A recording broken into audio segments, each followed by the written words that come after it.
உள்நோக்கி திரும்பு, உன் வழியாக திரும்பு, அடுத்தவர்களை பார்த்து கொண்டிருக்காதே, உள்ளிருந்துதான் உன் பயணம் தொடங்க வேண்டும். இதுதான் சூஃபித்துவம். தெய்வீக இருப்பை உணர்ந்து கொள்ளுகின்ற பாதை உள்ளிருந்து தொடங்குகிறது. தன்னை உணர்ந்து கொள்ளும் ஒருவன் தன் நாயனை உணர்ந்து கொள்கிறான். வெளியிலிருந்து உள்ள போறது மகிழ்ச்சிங்க, உள்ளிருந்து வெளிப்படுவது ஆனந்தம்.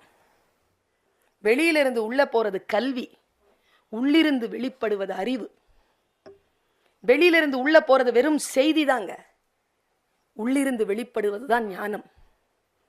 ஞானமாக இருந்தாலும், அறிவாக இருந்தாலும், ஆனந்தமாக இருந்தாலும் அது உள்ளிருந்துதான் வெளிப்பட்டாக வேண்டும். அந்த உள்முயக்க பயணம் தான் சூஃபித்துவம் என்று இந்த நூல் பேசுகிறது.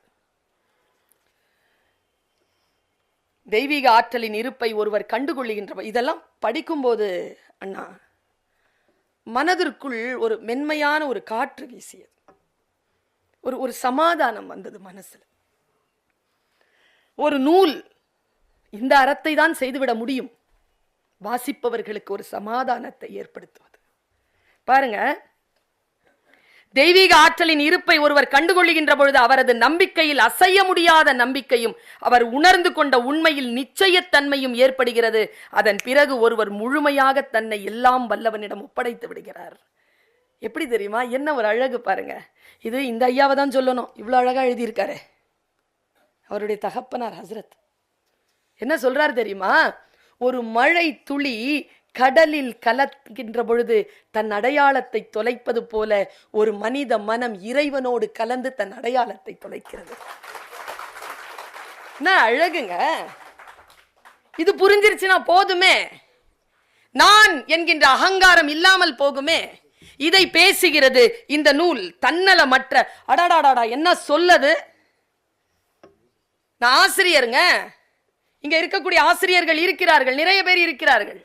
இன்றைக்கு பணிவு இல்லைங்க குழந்தைகள் கிட்ட. ஒரு டீச்சரை பார்த்தா உடல்ல ஒரு சின்ன அசைவை காட்டுவோம், நாம ஒரு பணிவை காட்டுவோம்.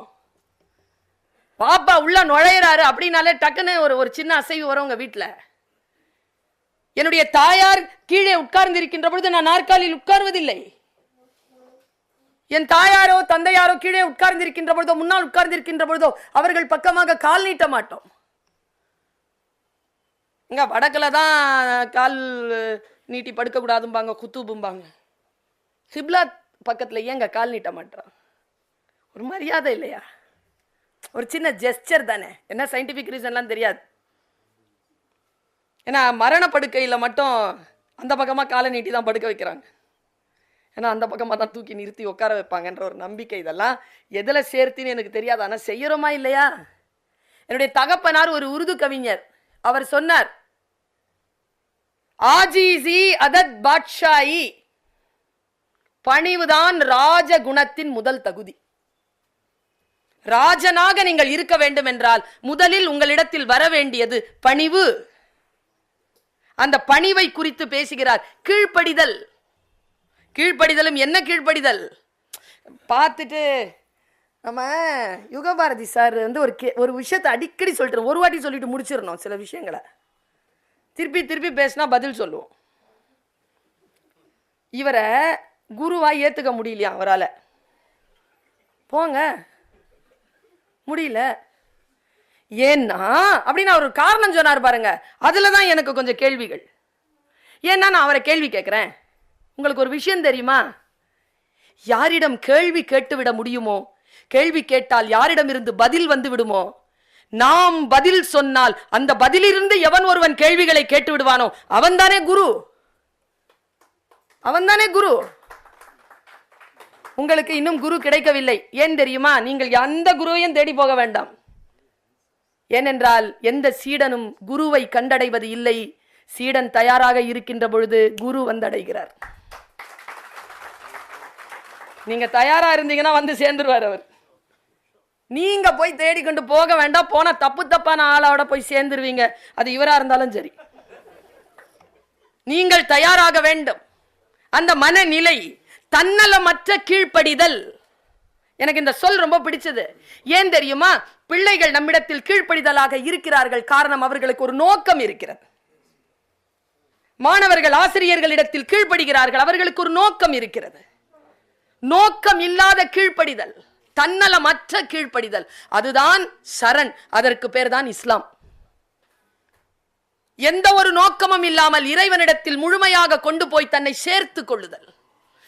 இதை பற்றி முழுமையாக இந்த நூல் விவாதிக்கிறது. அதனால் இளைஞர்கள், முக்கியமாக இளைஞர்கள் கையில் இந்த நூல் இருக்க வேண்டும் என்று நான் விருப்பப்படுகிறேன். மௌலானா ரூமி அவர்கள் இதை சொல்லும் பொழுது ஒரு விஷயத்தை சொல்றேன், முடிஞ்சா அவருக்கு டிரான்ஸ்லேட் பண்ணிடுங்க. நான் என் ஞான தந்தையாக கருதுகின்ற என்னுடைய தகப்பனாரை போல் நான் நேசிக்கிற ஒரு மா மனிதர் தான் கவிக்கோ அப்துல் ரஹ்மான் அவர். அவர் சமீபத்தில் இறைவனடி சேர்ந்திருக்கிறார். அவர் இறப்பதற்கு முன்னால் ஒரு 20-25 நாட்கள் இருக்கும். சொன்னார், உன்னை பார்க்க வேண்டும், நீ வர முடியுமா என்று கேட்டார். நான் அந்த பனையூருக்கு என் தாயாருடன் சென்றிருந்தேன். அவர் சொன்னார், நீ வீட்டிற்கு போ, உன்னிடத்தில் சில விஷயங்களை நான் அனுப்புகிறேன் என்று சொன்னார். நான் வீட்டிற்கு போனேன். 3 நாட்களில் அவரிடமிருந்து தொலைபேசியில் ஒரு தொலைபேசி அவரிடமிருந்து வந்தது. ஒரு 1900 ரூபாய் வைத்திருக்கிறாயான்னு கேட்டார். வச்சிருக்கேன் வாப்பான்னு. ஒருத்தர் வருவார், அவர் கையில் கொடுத்துருன்னார். சரி வாப்பா. என்னுடைய வாசலுக்கு வந்தார் ஒருவர். அவர் கையில் 4 நூல்கள், மஸ்னவி, மௌலானா ரூமி அவர்களுடைய மஸ்னவி. அந்த நூலை எனக்கு சொன்னார், நீ எதேதோ பேசுகிறாய், எங்கெங்கோ போகிறாய், நீ எதையோ தேடிக்கொண்டிருக்கிறாய், ஏதோ ஒரு நிலையில் நீ உன்னை நிறுத்தி கொள்ள வேண்டும் என்றால் நீ மஸ்னவியை தொடங்கு என்று எனக்கு வழிகாட்டிய என் குரு கவிக்கோ அப்துல் ரஹ்மான். அந்த ரூமியை நான் வாசிக்க தொடங்கிய ஒரே வாரத்தில் நம்முடைய அக்பர் அலி அவர்கள் சாட்சி, எங்களுடைய கல்லூரியில் மௌலானா ரூமி அவர்களுடைய 22வது வழி பெயர்த்தி அவர்கள் இஸ்தான்புலில் இருந்து வந்திருக்கிறார்கள். அவரை எங்களுடைய மூசா ரசா சாஹிப் அவர்கள் அழைத்து ஒரு நிகழ்ச்சியை ஏற்பாடு செய்திருந்தார். அப்பொழுது அந்த தாயார், அவருடைய அந்த பெயர்த்தி ரொம்ப வயதானவர்கள். அவர் ரூமியினுடைய ஒரு மிக முக்கியமான சூஃபி தத்துவத்தை அவர் சொன்னார். பெண்களை பற்றி ரூமி எழுதியிருக்கக்கூடிய வாசகத்தை சொன்னார். அவர் சொன்னார், காட்டு மிராண்டிகள் தான் பெண்களை ஆளுமை செய்ய துடிக்கிறார்கள். காட்டு மிராண்டிகள் தான் பெண்களை ஆக்கிரமிப்பு செய்ய வேண்டும், ஆளுமை செய்ய வேண்டும் என்று துடிக்கிறார்கள். ஞானிகள் அவர்களுக்கு அடங்கி போகிறார்கள் என்று எழுதினாராம். நான் இதை கவிக்கோ வாப்பாட்ட சொன்னேன். கவிக்கோ வாப்பா சொன்னார், சபாஷ், சரியா சொல்லியிருக்கார் ரூமி, உண்மைதானே. பெண்களிடத்தில் அடங்கி போனால் தானே அவர்களை ஆக்கிரமிப்பு செய்ய முடியும் அப்படின்னாரு அவரு. இந்த ரூமி இருக்கிறார்ல, மௌலானா ரூமி, அவர் ஒரு புரட்சியாளர். என்ன கேட்டா ஒரு மிசைல் உள்ள வந்து எப்படி வரோன்னு தெரியாது, எப்படி அடிக்கிறார் பாருங்க மௌலானா ரூமி. நானும் நீங்களும் பேசுவதற்கு கூட அச்சப்படுகின்ற விஷயத்தை, ஞானிகள் இல்லையா, ஞானிகள் குழந்தைகள் போல், பெறுவதற்கும் இழப்பதற்கும் அவர்களிடத்தில் ஒன்றும் கிடையாது, பயமற்றவர்கள், இறைவனோடு நேரடியாக பேசக்கூடிய தகுதி படைத்தவர்கள். எப்படி பேசுறார் பாருங்க. ஆரம்பத்தில் நீ களிமண்ணாக இருந்தாய், இது ஒருத்தருக்கு சொல்ற பதில். தாது பொருளில் இருந்து தாவர பொருளாக மாறினாய், தாவரத்தில் இருந்து மிருகமாகவும் மிருகத்தில் இருந்து மனிதனாகவும் மாறினாய். இக்காலகட்டங்களில் எங்கேயோ போய்கொண்டிருக்கிறாய் என்பது உனக்கு தெரியாது. எனினும் ஒரு நீண்ட பயணத்திற்கு நீ எடுத்து செல்லப்பட்டாய். இன்னும் கடக்க வேண்டிய உலகங்கள் 100 கணக்கில் உள்ளன என்று டார்வினுக்கு பல நூற்றாண்டுகளுக்கு முன்னால் பதில் சொன்னவர். அவர் சொல்லுவது இந்த ஸ்தூல உடம்பை பற்றி அல்ல. அவர் சொல்லுவது நம்முடைய அடுத்த நிலைக்கான வளர்ச்சி, மனிதனுக்கு அடுத்த கட்டத்திற்கான வளர்ச்சிக்கான சாத்தியங்கள் உண்டு. அந்த சாத்தியங்களில் அவன் ஈடுபட்டால் அடுத்த நிலைக்கு அவன் தன்னை உயர்த்தி கொள்ளலாம் என்கின்ற மாபெரும் ஞானத்தை முன்வைக்கிறார் மௌலானா ரூமி. அதை இந்த நூலிலே பதிவு செய்கிறார் நம்ம உள்ளூர் ரூமி. அதை மிக சிறப்பாக சொல்லுகின்ற பொழுது எனக்கு எப்பவுமே ஒரு கியூரியாசிட்டி. பெண்களை அழைக்க மாட்டார், இங்கெல்லாம் அழைச்சிரும். சாதாரணமாக பெண்களுக்கான இடம் ஒரு நிலையில் தான் வைத்திருக்கிறார்கள். எனக்கு ஒரு வெளிச்சமா இருந்ததுங்க, இந்த பகுதியை கண்டிப்பா போகும்போது இந்த புக்கை காசு கொடுத்து வாங்கிட்டு போங்க. புக்கெல்லாம் ஃப்ரீயாக போகக்கூடாதுங்க, தர்த்திரம். காசு கொடுத்து வாங்கிடு. ஃப்ரீயாக வாங்கிடுறாங்க தெரியுமா நிறைய பேர். நான் பதிப்பாளருங்க, வைத்தறிச்சல்ல சொல்கிறேன். ஒவ்வொரு நூலும் ஒரு வாழ்க்கையை காவு கேட்கும். பதிப்பாளனுக்கு ஃப்ரீயாக மட்டும் வாங்கிடாதீங்க. அவர் சொன்னார்ல, அவரை புகழ்ந்து பேசினா யமதர்மராஜாவை நினச்சிக்கிறாங்கன்ட்டு. நீங்கள் இந்த மாதிரி யாரையாவது நினச்சிக்கோங்க. ஒரு புக்கு ஃப்ரீயாக வந்தா காசு கொடுத்து வாங்க. பெண்களை பற்றி 12வது கேள்வி. சமுதாயத்தில் பெண்களின் பங்கு பற்றி இக்காலத்தில் நிறைய பேசப்படுகிறது. சூஃபித்துவமும் இஸ்லாமும் இந்த விஷயம் பற்றி என்ன சொல்கிறது என்று சொல்ல முடியுமா? நான் இங்க நிறுத்துறேன், ஒரு 2-3 நிமிஷம். நான் ரூமியை பற்றி வாசித்து கொண்டிருந்த பொழுதுதான் ராபியத்துல் பஸ்ரியா பற்றி வாசித்தேன்.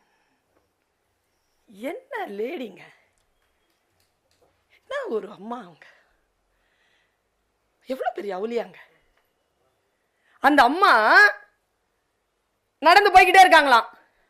ஒருத்தர் எப்ப பார்த்தாலும் ஒரு மஸ்ஜித்ல உட்கார்ந்துகிட்டு, இறைவா எனக்காக கதவுகளை திறக்க மாட்டாயா, கதவுகளை திறக்க மாட்டாயான்னு கண்ணீர் விட்டுட்டே இருப்பாராம். இந்த அம்மா போய் பார்த்துட்டு போயிருந்திருக்கு. நிறைய நாள் ஆச்சு, இன்னும் அழுக நிக்கல. நேரா கை தட்டி அந்த ஆளை வெளில கூப்பிட்டுருக்காங்க துவால. என்ன கதவுகளை திறக்க மாட்டாயா, கதவுகளை திறக்க மாட்டாயா? கதவுகள் எப்பொழுதோ திறந்து விட்டன, நுழைய முயற்சி செய். சொல்லிட்டு போயிட்டாங்க அந்த அம்மா. ராபியத்துல் பஸ்ரியா போயிட்டாங்க. அவர் பெரிய ஞானி ஆயிட்டார். நான் ஒன்று சொல்றேங்க, வேலை கிடைக்கிறதுனாலேயே எல்லாரும் டீச்சர் கிடையாதுங்க. இந்த PhD, வெங்காய பச்சடி, தயிர் பச்சடி எல்லாம் படிச்சதுனாலேயே எல்லாரும் பெரிய ஆய்வாளர்கள்லாம் கிடையாது. அடிப்படையில் சில புரிதல்களும் சில ஞானமும் இல்லை என்றால் அவர்களை அந்த நிலைக்கு நாம் கொண்டு செலுத்த முடியவே முடியாதுங்க. ஒரு தாயாகவும் தந்தையாகவும் இருப்பது என்பது இயற்கை கொடுக்கின்ற ஒரு பயாலஜிக்கல் ஃபேக்டர் கிடையாது. அது மிகப்பெரிய பொறுப்பு. தலைவனாக இருப்பது ஒரு வாய்ப்பு அல்ல, அது பொறுப்பு, ரெஸ்பான்சிபிலிட்டி. அந்த ஞானி இருக்கார்ல, அவருக்கு இன்னும் மனசுல அந்த சின்ன விஷயம் போகல. ஒரு நாள் படித்துறையில உட்கார்ந்துகிட்டு இருக்காரு ராபியத்துல் பஸ்ரியா. அப்படி போறாங்க. அவங்களுக்கு முன்னால தான் ஞானம் பெற்று விட்டதை காட்டிவிட வேண்டும் என்பதற்காக அவர் என்ன பண்ணிருக்காரு, அவங்க பார்க்க தண்ணியில நடந்திருக்காருங்க. இந்த அம்மா என்ன பண்ணுச்சு தெரியுமா? சல்லா துணி இருக்குல்ல, ஜானிமாஸ், அதை எடுத்து அப்படி காத்துல வீசிச்சான். அதுல காத்துல நிக்குது. ஏறி அதுல உட்காந்து 2 ரக்காத் தொழுது இறங்கிட்டாங்க.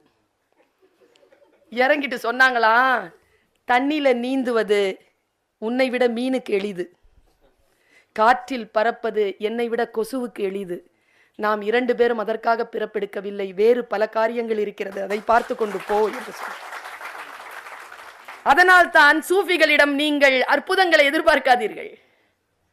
அற்புதங்களை யார் செய்து விடுகிறார்களோ அவர்களுக்கு பின்னால் நீங்கள் சென்று விடாதீர்கள் என்று சொல்லுவதற்காக.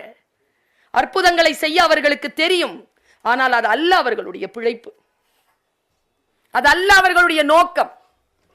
பெண்களை பற்றி பேசுகிறது இந்த முதல் பேராவே, ஐயா என்னை பல காலமா என்னை கஷ்டப்படுத்திட்டு இருந்த ஒரு விஷயத்துல இருந்து ரிலீஸ் பண்ணிச்சு. இன்னைக்கு நான் சாட்சி சொல்றேன். அதுக்கு சொல்லுது, உங்களுக்கு தெரியும்ல, பர்வீன் சுல்தானா பேசினா ஏதாவது ஒரு பெண்ணியம், பெண் விடுதலை நீ பேசணும், பொம்பளை பிள்ளைங்களா அந்த பக்கமே அனுப்ப மாட்டேங்கிறாங்க. அந்த அந்த அந்த பேரா பாருங்க, நான் படிக்கிறேன், நீங்க ஃபுல்லா படிக்கணும். நீங்க ஃபுல்லாலாம் நான் படிக்க மாட்டேன். 150 ரூபா தான். இன்னைக்கு எவ்வளவுக்கு? 30 ரூபா குறைச்சலாம்.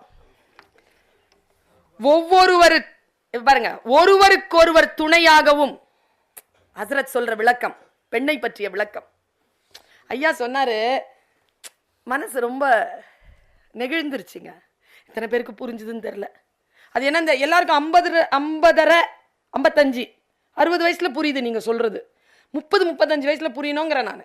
என்னன்னா, மனைவி கூப்பிட்டா தோ வரேன் அப்படின்னு மரியாதையா சொல்றது. above 40ல, above 50, 60ல வாய்ப்பு கிடையாது, சொல்லித்தான் ஆகணும். அந்த அம்மா தான் பார்த்துக்கோ எல்லாம், இல்லைன்னா வாய்ப்பு. அப்போ சொல்லுங்க. நான் என்ன சொல்றேன், 30, 35லயே சொல்லுங்கிறேன். அம்மா கூப்பிட்டியா என்ன ரஜான்னு சொல்லிட்டு எழுந்திருச்சு வாங்க. அதுக்காக தான் சொல்ல, இளைஞர்களே இந்த புத்தகத்தை வாசியுங்கள், இதயத்தை நோக்கி திரும்புங்கள். இங்க பாருங்க, ஒருவருக்கொருவர் துணையாகவும் இடவெளிகளை பூர்த்தி செய்யும் பொருட்டும். என்ன சொல் பாருங்க, இஸ்லாம் சாதாரணமான மார்க்கம் இல்லைங்க.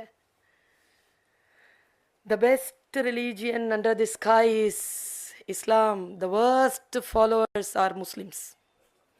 Bernard Shaw.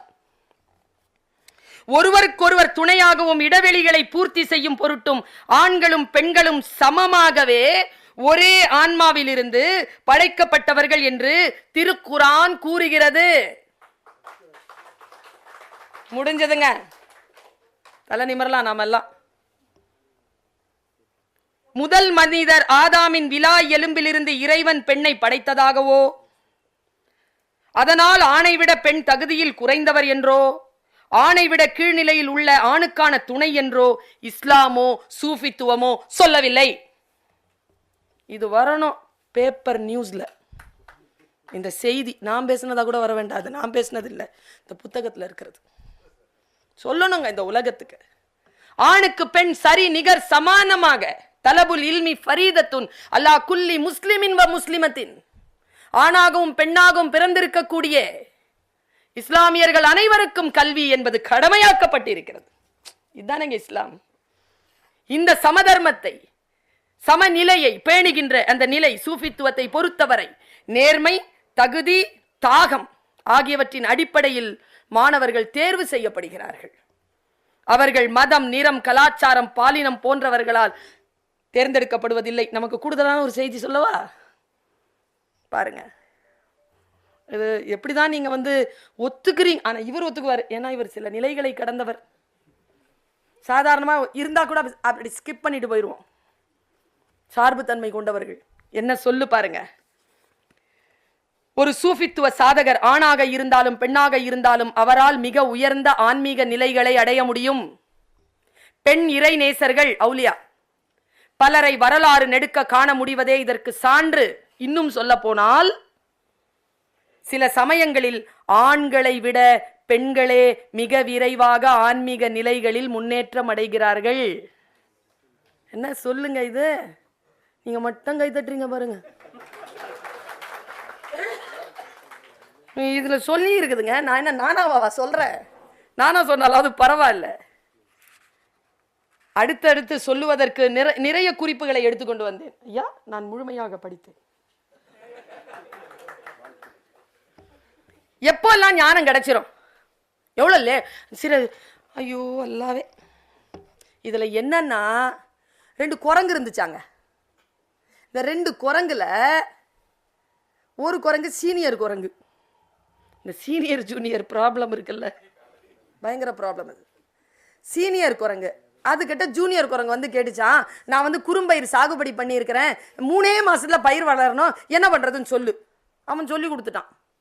இவன் போனான். 3 மாசம் கழிச்சு தான் பயிர் அழுகி போச்சு. என்ன, நல்லா தண்ணி ஊற்றிருக்க மாட்டேன். ஊத்துனே. எத்தனை பக்கெட் ஊத்துன? நீ சொன்ன மாதிரி தான் 8 பக்கெட்டு. எத்தனை நாளைக்கு ஊத்துன? டெய்லி ஊத்துன, அழுகி போயிருக்கோம். இல்லையே, டெய்லி எடுத்து பார்த்தனே. இதுதான் அவசரங்க. அப்பா வாங்குற பென்ஷன் பணத்துல 10 மடங்கு அதிகமா முதல் மாச சம்பளத்திலே வாங்கிடணும். 10 20 மாதிரி இருக்குது, 20 40 மாதிரி இருக்குது, 40 60 மாதிரி இருக்குது. நான் ஒன்று சொல்றேன், அந்த வயசுல அந்த மாதிரி பேச முடியுமா? அப்படிலாம் விட்டுருங்க. முதல்ல அந்த வயசு வரைக்கும் போக முடியுமா? இன்னைக்கு இருக்கிற மனநிலையில வயதானவர்களை பார்த்தாலே வாஞ்சையாக இருக்கிறது. ஏனென்றால் அவசரம். ஞானம் பெறுவதற்கு காலம் எல்லை கிடையாது. எப்படி வேணாலும் வரலாம், ஒரு வினாடியிலும் வரலாம், 10 வருஷமும் ஆகலாம். ஆனால் சாதகர்களுக்கு 7 10 வருஷம் என்று இவர்கள் காலக்கெடு கொடுக்கிறார்கள். அதுவும் ஆரம்ப நிலைதான். ரசூல் அல்லாஹ் சொன்ன ஒன்றை சொல்லி நான் நிறைவு செய்கிறேன். யா அல்லாஹ், என் நாடி துடிப்பு அடங்குகின்ற வரைக்கும் என்னை ஞானவானாகவே வைத்திருப்பாயாக. அந்த ஞானத்தை வளர்த்தெடுப்பாயாக. யார் கேட்டதுங்க? ரசூல் அல்லாஹ். ரசூல் அல்லாஹ் கேட்கிறார் இறைவனிடத்தில், தனக்கு நாடி துடிப்பு அடங்குகின்ற வரைக்கும் ஞானத்தை பெருக்குவாயாக. அப்படி என்றால் ஞானம் பெருகக்கூடியது. அடுத்தடுத்த கட்டத்திற்கு நம்மை அழைத்து செல்லக்கூடிய வல்லமை படைத்தது. அந்த ஞானத்தை நோக்கிய ஒரு பயணமாக இந்த நூல் இருக்கிறது என்பதனால் இந்த நூலை நான் மிக மிக நேசிக்கிறேன். நீங்கள் எல்லோரும் வாசிக்க வேண்டும் என்று நான் பரிந்துரை செய்கிறேன். இந்த நூலை யாருக்கு சமர்ப்பித்திருக்கிறார்கள்?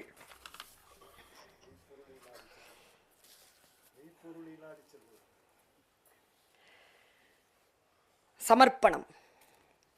பல்லாண்டு காலங்களாக அலைந்து திரிந்த போதிலும் வாழ்வின் இலக்கை அறியாமல், சரியான பாதை தெரியாமல், தக்கதொரு வழிகாட்டியும் கிடைக்காமல் பரிதவிக்கும் சத்திய வேட்கையுள்ள ஒவ்வொரு ஜீவனுக்கும் இந்த